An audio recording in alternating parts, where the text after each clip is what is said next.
Boa noite a todos, graça e paz. Para mim é uma alegria grande estar aqui em Recife, apesar da chuva. O pessoal, quando a gente saiu de Madrid, falou: como que é o clima lá no Brasil? Eu falei: é inverno, mas é um inverno diferente, um inverno de 25 graus, né? Mas eu não esperava tanta chuva. Fomos para a praia para ver a chuva cair nesses dias, mas Deus é bom, Ele manda chuva, é necessário, e a gente está feliz, porque nós saímos de 48 graus, né, em Madrid, de calor, então nós estamos agradecidos aí pelo esse frescor que Deus está dando, né? Como vocês sabem, o pastor Léo comentou, eu sou missionário em Madrid, estamos já na Espanha há 17 anos, e temos servido ao Senhor ali, mas não só em Madrid, como em outros lugares. Temos trabalhado na área de formação bíblica para aquelas pessoas que ainda não têm. Na Espanha, por exemplo, nós temos aí em torno de 85% a 90% dos pastores sem nenhum tipo de formação bíblica. Então nós trabalhamos ali em Madrid agora com o seminário teológico, onde temos alunos que vêm até o seminário, mas nós não nos resumimos só à região de Madrid.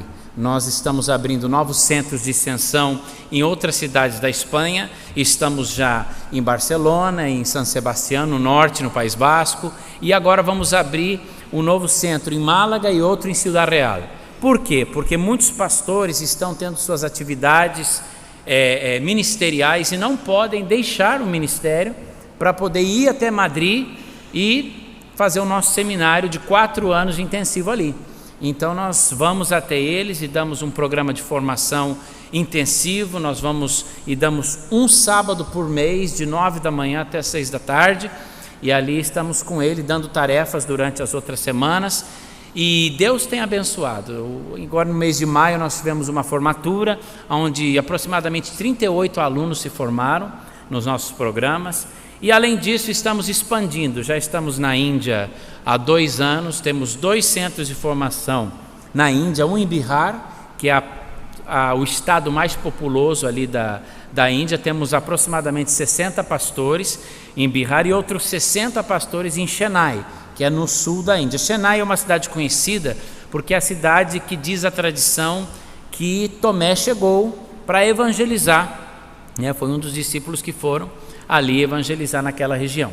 E temos em torno de 340 igrejas plantadas nesses últimos 2 anos através desses parceiros. Cada pastor, cada líder que participa do nosso treinamento, eles se comprometem em plantar igrejas na região que eles estão. E para ajudar e colaborar nessa plantação de igrejas, eles trazem muitas vezes colaboradores, pessoas da igreja que eles veem com o potencial para poder vir e receber esse treinamento que nós estamos dando também, para poder plantar igrejas baseado na palavra de Deus, ensinar, discipular pessoas, compartilhar da palavra e não simplesmente daquilo que uma pessoa, às vezes por muita boa vontade, mas sem muito conhecimento, faz. Além disso, Deus nos deu uma oportunidade há uns meses atrás de fazer uma parceria com um missionário que está trabalhando entre os ticunas. Os ticunas é a maior tribo indígena no Brasil hoje, e eles estão ali na zona amazônica, na fronteira entre Peru, Colômbia e Brasil. Eu estive lá no final do mês de março e nós selamos uma parceria para levar formação aos líderes indígenas. Naquela região, para vocês terem uma ideia, aproximadamente 90 a 95% dos pastores não têm formação nenhuma.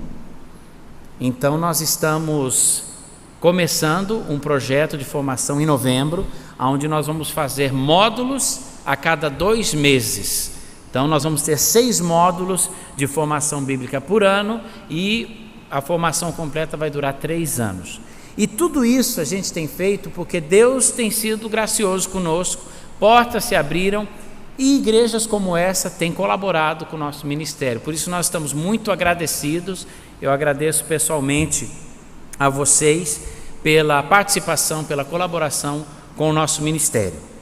Mas nessa tarde eu gostaria de compartilhar com vocês uma palavra sobre um tema que cada um de nós passamos, estamos passando agora ou passaremos, que tem a ver com a decepção.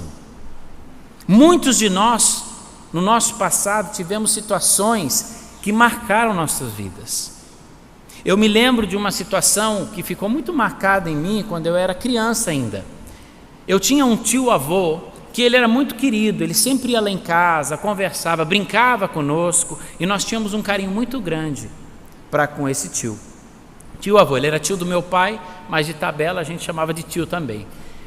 E esse meu tio ficou doente, e durante um período ele ficou no hospital, e depois chegou a notícia que ele tinha falecido. E nessa situação, quando minha mãe me comentou isso, eu falei: mãe, eu quero ir no enterro do tio. E ela disse: não. Eu falei: não, eu quero ir, porque faz tempo que eu não vejo, eu não fui no hospital vê-lo, e eu quero ir no enterro. E eu não sei se é uma coisa antiga, mas parece que os adultos não queriam levar os filhos para os enterros. Isso é aqui também? Porque lá parece que tinha aquele negócio de ver morto, de ver caixão, criança não pode ver essas coisas. E minha mãe, para fazer a situação um pouco amena, falou: não, você vai dormir na casa da sua avó, e amanhã eu venho te buscar, porque o enterro vai ser amanhã. Então eu fui para a casa da minha avó, dormi na minha avó, acordei cedo, já fui brincar com os meus amigos na rua e esqueci da situação. E de repente, era mais ou menos meio-dia, eu vi que minha mãe vinha vindo pela rua, e quando eu vi minha mãe, eu lembrei, e eu fui correndo e falei: mãe, você está vindo me buscar para ir para o enterro? E ela disse: não, seu tio já foi enterrado essa manhã.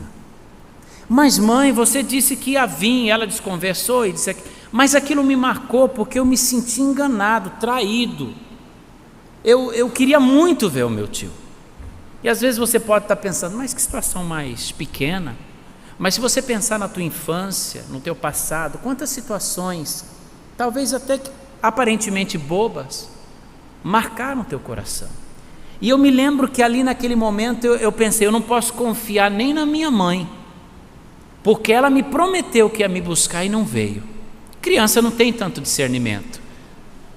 Isso marcou, e eu fui decepcionado por essa situação. Depois de alguns anos, esse pensamento voltou à minha mente. Eu conversei com a minha mãe, e ela disse: mas filho, eu fiquei preocupada por você, eu não queria que você... Ela, com toda a boa intenção, não guardei nenhuma mágoa, mas existem situações que realmente marcam e machucam.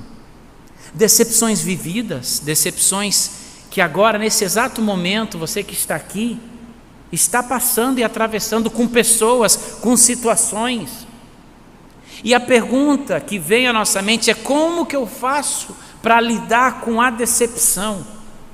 Quando situações vêm dessa maneira, o que é que eu faço? Quando pessoas me traem, quando pessoas me decepcionam, qual é a reação que eu devo ter? Muitas vezes buscamos em amigos, psicólogos, a solução para lidar com um problema como esse. Porém, eu acredito que a palavra de Deus, ela tem resposta.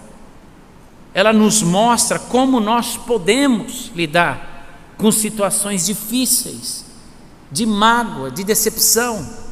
E existe um personagem nas Escrituras que todos conhecem, que nós falamos muito dele, e o personagem que foi muito decepcionado se chama José.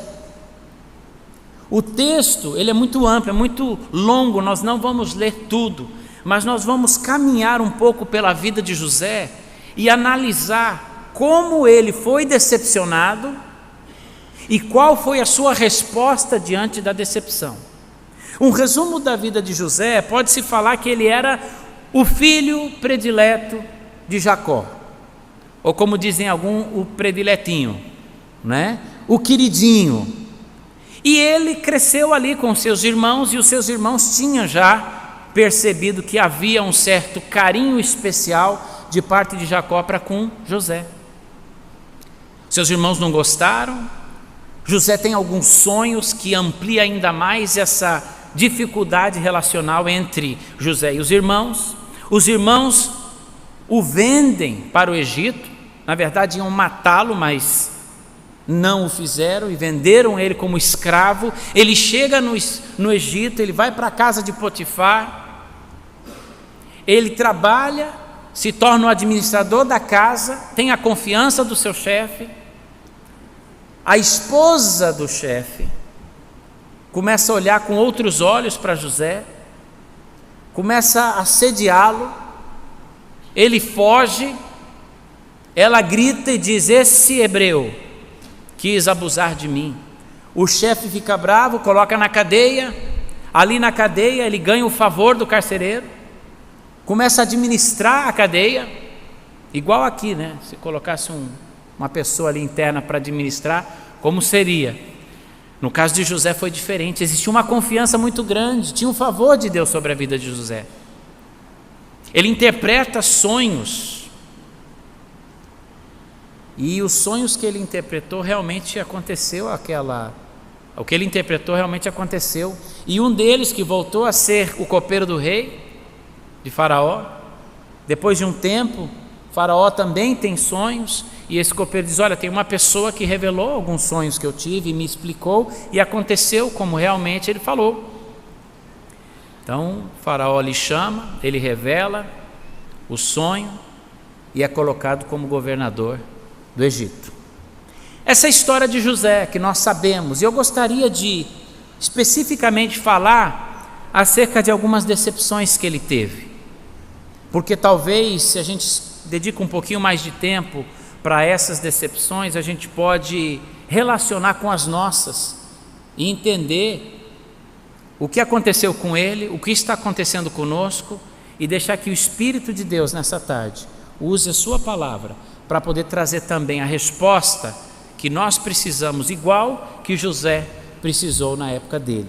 A primeira decepção de José é que ele foi odiado por ser amado e rejeitado por ter sonhado. Olha o capítulo 37 de Gênesis, no versículo 4. Toda a história de José, a partir do capítulo 37 de Gênesis, nós vamos ver no versículo 4, capítulo 37 de Gênesis, que diz o seguinte quanto a esse ódio que ele recebeu e a rejeição: vendo, pois, seus irmãos que seu pai o amava mais do que todos eles, odiavam-no e não lhe podiam falar pacificamente. Foi odiado por ser amado. Versículo 8, no mesmo capítulo 37, respondeu-lhe seus irmãos: tu, pois, deverás reinar sobre nós? Tu deveras terás domínio sobre nós? Por isso ainda mais o odiavam por causa dos seus sonhos e das suas palavras. Foi odiado pelos seus irmãos, rejeitado por causa dos sonhos que ele teve. É uma decepção muito grande. Você imagina dentro da família. Eu às vezes tenho muita dificuldade de ver algumas famílias, alguns irmãos que não se falam, alguns pais que não têm um relacionamento com seus filhos saudável. Em casa a gente sempre teve nossas dificuldades, porém eu tenho 2 irmãos, um mais velho e outro mais novo, e nós sempre tivemos os nossos conflitos de criança, de adolescentes, mas temos uma ótima relação, sempre falamos, sempre nos ligamos. Com os meus pais temos um contato muito próximo. Então eu vejo que, para mim, experimentar ou até entender profundamente essa realidade é difícil, porque eu não vivi. Porém a gente vê e sabe, e talvez nessa tarde muitos estão vivendo essa dificuldade dentro da própria família, decepção num lugar onde teria que ser um lugar de refúgio, um lugar de amor, um lugar de proteção, um lugar de carinho, se torna um campo de batalha, e somos decepcionados. Uma segunda decepção na vida de José: ele foi acusado por ser fiel e preso por fazer o certo. A dinâmica atual é que a pessoa faz errado e não é preso. No caso de José, ele fez o certo e foi preso. Ele ganhou o favor do seu chefe. Que decepção! Tentar fazer o melhor e, por ter feito isso, ser acusado injustamente. Capítulo 39 de Gênesis, os versículos 17 ao 20, diz: então falou-lhe conforme as mesmas palavras, dizendo: o servo hebreu que nos trouxeste veio a mim para me insultar, mas levantando eu voz e gritando, ele deixou comigo a capa e fugiu para fora. Tendo seu senhor ouvido as palavras de sua mulher, lhe falava dizendo: desta maneira me fez teu servo, e sua ira se acendeu. Então o senhor de José o tomou e o lançou no cárcere, no lugar que os presos do rei estavam encarcerados, e ele ficou ali no cárcere. Por fazer o correto, por fazer o que deveria fazer, ele foi injustiçado. E uma nova decepção se acerca à vida de José. Mas não termina aí. Existe uma terceira decepção muito clara. José, quantas vezes eu e você não atravessamos decepções assim, que nos magoam, que nos machucam o coração, e muitas vezes não sabemos como responder a isso.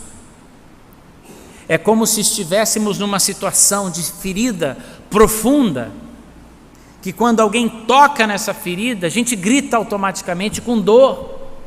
E às vezes as pessoas em volta da gente pensam: mas o que está acontecendo? Eu só falei algo, eu só fiz um comentário, por que essa reação? Uma alma ferida, uma pessoa machucada sempre vai reagir, porque muitas palavras que para outros não seriam nada, para ele é um ataque direto. Como José respondeu diante disso? Diante da primeira decepção que ele teve, familiar, ele não deixou de amar os seus irmãos, então se lançou ao pescoço de Benjamim, não para estrangulá-lo, seu irmão, e chorou, e Benjamim chorou também ao pescoço dele, e José beijou a todos os seus irmãos, chorando sobre eles, depois seus irmãos, que um dia tentaram matar. Mas não termina aí. Ele não deixou os sonhos de Deus também. Essa foi a resposta. Capítulo 39, nós estamos passeando bastante pela Bíblia. O Deus do meu avô, o Deus do meu bisavô, o Deus do meu pai, eu acho que ele se esqueceu de mim. Mas olha, numa situação de provação tão profunda, José diz: como poderei eu pecar contra o meu Deus? O perdão na família, a obediência aos sonhos. Eu escutei uma história de duas crianças que estavam brincando na época de São João, em Foz do Iguaçu, no Paraná. E essas crianças brincavam, e o irmão mais velho sempre ganhava em todas as brincadeiras, e sempre, de certa maneira, abusava o irmão e empurrava, e nas brigas ele sempre vencia porque era maior. E nessa brincadeira o irmão, chateado com o pequeno, empurrou esse menino na fogueira, e esse menino se queimou, e já vieram socorrer, levaram para o hospital. E naquele momento de sofrimento, de dor, a pele que se misturou com a roupa, o médico tentando fazer algo e calmar a criança que chorava muito com os pais. Normalmente médico pediatra trabalhando com crianças tem que ter um toque especial, e ali já fez uma brincadeira tentando acalmar aquele menino e disse: olha, se você deixar eu trabalhar aí nisso e ajustar a situação e tentar te ajudar para que você não sofra mais, eu prometo que eu te dou um chocolate. E aquele menino, chorando ainda, foi parando de chorar, olhou bem na cara do médico e diz assim: eu deixo, mas você tem que me dar 2. E o médico sorriu e disse: você é muito fominha, hein? 2 chocolates? Ele falou: não, é porque um é para mim, outro eu quero dar para o meu irmão. Essa foi a atitude de José, tratando bem aquele que tratou mal. Diante de decepções que você teve, que eu tenho, que você tem, qual é a nossa resposta? Pagar com a mesma moeda ou ter a atitude de José? Eu me lembro ainda quando nós íamos para a Espanha, estávamos preparando, recém-casados, era todo um sonho. Nós sabíamos que Deus tinha nos direcionado, chamado para ir para o campo. mas parece que a situação que nós estávamos vivendo não colaborava.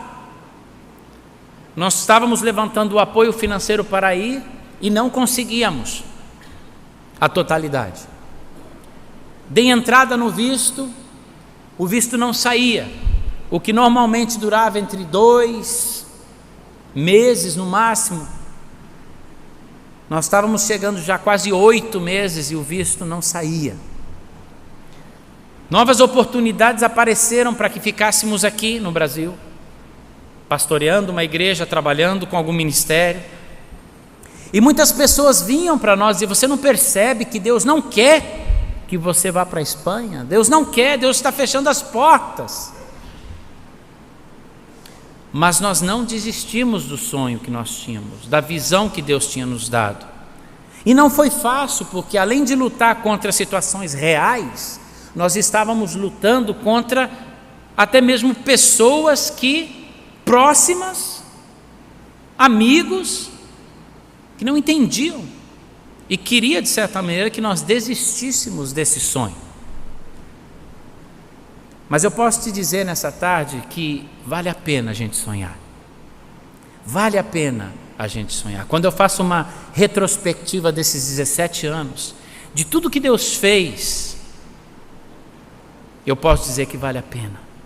Não desista dos sonhos que Deus colocou no teu coração. Mas para isso, temos que responder diante das decepções de uma maneira bíblica. Diante da decepção, perdoe e obedeça o que as Escrituras nos ensinam. Diante da segunda decepção que José teve, apesar da injusta acusação, ele continuou dando um bom testemunho e Deus continuou lhe usando. Quando ele foi para a prisão, ele poderia ter uma atitude totalmente diferente, dizendo: eu fui ser fiel ao meu Deus e por isso eu fui colocado aqui na cárcere. Se eu cedesse ao assédio dessa mulher, talvez hoje eu não estaria preso. Porém, ele, além de ser fiel a Deus, colocado na prisão injustamente, ele não deixou de ser fiel a Deus. Teve uma ocasião que eu estava no estacionamento do shopping em Madrid, e quando eu voltei para o carro, a parte traseira do paralama do carro estava toda amassada. Alguém bateu no carro e foi embora e não deixou o número do telefone, que é uma coisa boa para se fazer, não é verdade? Olha, bati no teu carro e não podia esperar, porque eu tenho um compromisso. Ligue para mim que eu vou ajeitar isso aí, nós vamos. Mas aqui no Brasil não é o único lugar que essas coisas não acontecem. Lá aconteceu e eu fiquei muito chateado, frustrado, decepcionado com a pessoa, seja ela quem for, que até hoje eu não sei. Eu deixei o meu carro no lugar, eu não tinha nada a ver com a situação. Alguém vem e bate, leva o carro no mecânico e fala para ele: olha, dê uma olhada aí, quanto que fica para arrumar isso? E ele falou: ih, rapaz, você vai ficar caro, hein? E era um mecânico que a gente conhecia e levava às vezes o carro da missão para arrumar alguma coisa. E na hora ele olhou para mim e falou assim: mas rapaz, vocês não têm aquela van antiga, velha lá na missão de vocês? Eu falei: temos. Então, rapaz, leva o teu carro, entendeu? Bota num lugar bem estratégico, aí você dá uma marcha ré bem daquelas assim, sem ver, e aí você arrebenta o resto da parte do teu paralama. E como todo carro lá tem seguro, aí você dá uma, liga para a seguradora, tal, resolve e paga, e você não precisa pagar nada. Poxa vida, eu estava decepcionado com a pessoa que tinha batido o meu carro, eu não tinha nada a ver com aquilo. Esse mecânico tem umas ideias assim tremendas, para não dizer diabólicas. Eu fiquei em silêncio olhando para ele, e ele olhou e disse: ah, desculpa, vocês não fazem essas coisas não, né? Falei: não. Ah, eu vou ver aqui o que eu posso fazer para te dar um desconto. Não é porque nós somos decepcionados, agredidos, vítimas de injustiça alheia que vamos ter que seguir pelo mesmo caminho. José não seguiu pelo mesmo caminho. E a palavra de Deus diz que Deus estava com ele ali na cárcere. Ele estava trabalhando e ele estava fazendo o que tinha que fazer, sendo fiel a Deus. José recebeu o que não merecia, mas ele respondeu como Deus queria. Diante da decepção, temos que atuar com o espírito oposto e dar um bom testemunho. Na terceira decepção que José teve, ele respondeu também de uma maneira que agradou o coração de Deus. Diante do esquecimento humano, José tinha muito claro que ele não tinha sido esquecido por Deus. 41, versículo 1 de Gênesis. Passados 2 anos inteiros, Faraó sonhou que estava em pé junto ao rio Nilo. Versículo 9. Então falou o copeiro a Faraó, dizendo: dos meus pecados me lembro hoje. Versículo 12. Ora, estava ali conosco um mancebo hebreu, servo do capitão da guarda, ao qual contamos os nossos sonhos, e ele nos-lo interpretou, a cada um conforme o seu sonho. Versículo 14. Então enviou Faraó e chamou a José, e o fizeram sair logo da cova, o barbeou, mudou os seus vestidos e veio a Faraó. Versículos 39 e 40. Depois disse Faraó a José: porquanto Deus te fez saber tudo isto, ninguém há tão entendido e sábio como tu. Tu estarás sobre a minha casa, e por tua voz se governará todo o meu povo. Somente no trono eu serei maior que tu. Ele tinha sido esquecido. 2 anos ele ficou na cadeia, esquecido pelo copeiro que ele ajudou. E ele ainda disse: lembra-te de mim. E o copeiro esqueceu. Tanto é que depois de 2 anos o copeiro disse: rapaz, eu esqueci de José. Ele só lembrou porque o faraó falou dos sonhos. Então ele se lembrou dos seus sonhos.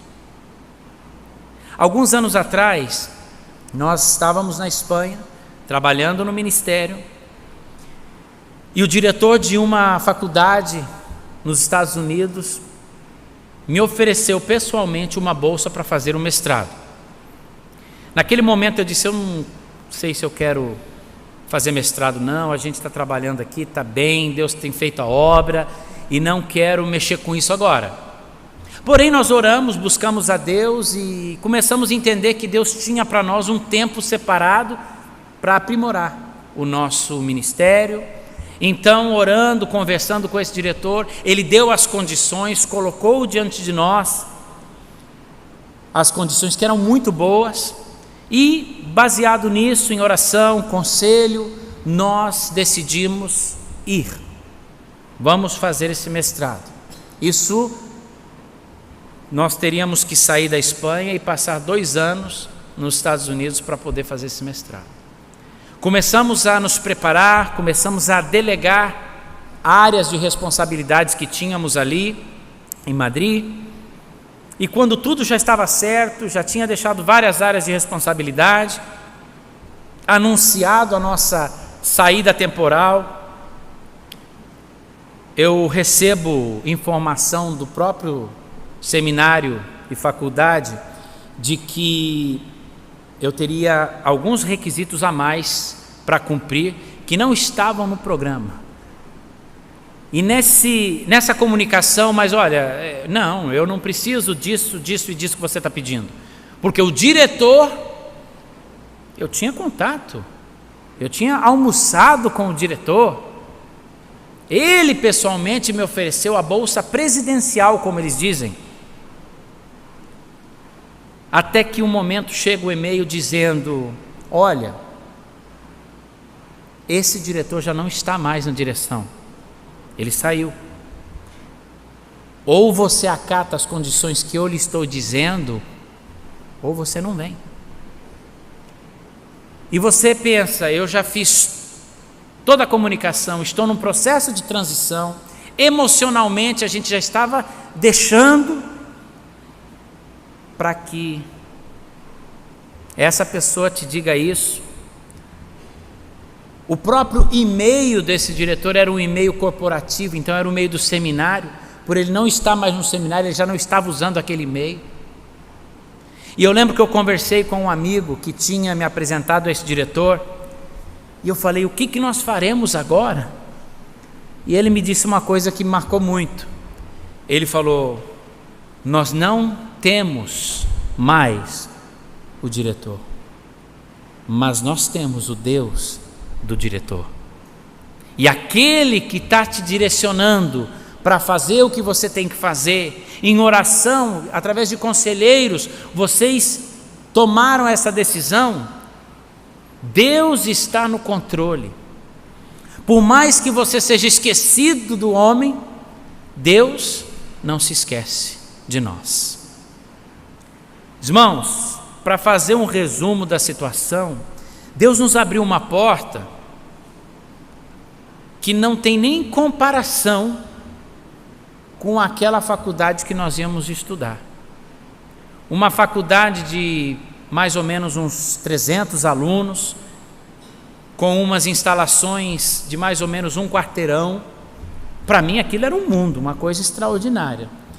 Quando essa porta se fechou, Deus abriu uma outra porta, num dos maiores seminários teológicos do mundo, com mais de 4.000 alunos, um campus imenso,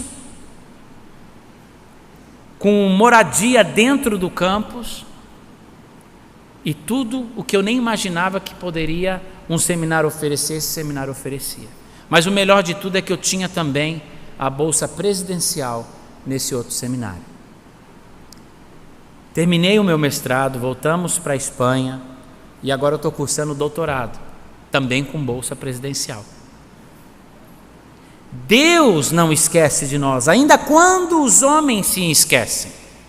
Quantas vezes você não foi decepcionado porque você queria que alguém te indicasse, falasse de você, mas nunca o fez? Quantas vezes nós, no campo missionário, recebemos promessas daqueles que farão de tudo, mas não fazem?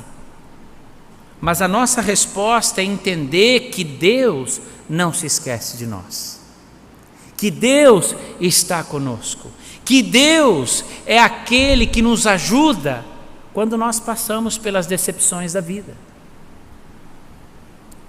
E gostaria de terminar deixando com você isso. José perdeu a sua túnica, vocês se lembram disso? Mas não perdeu seus sonhos.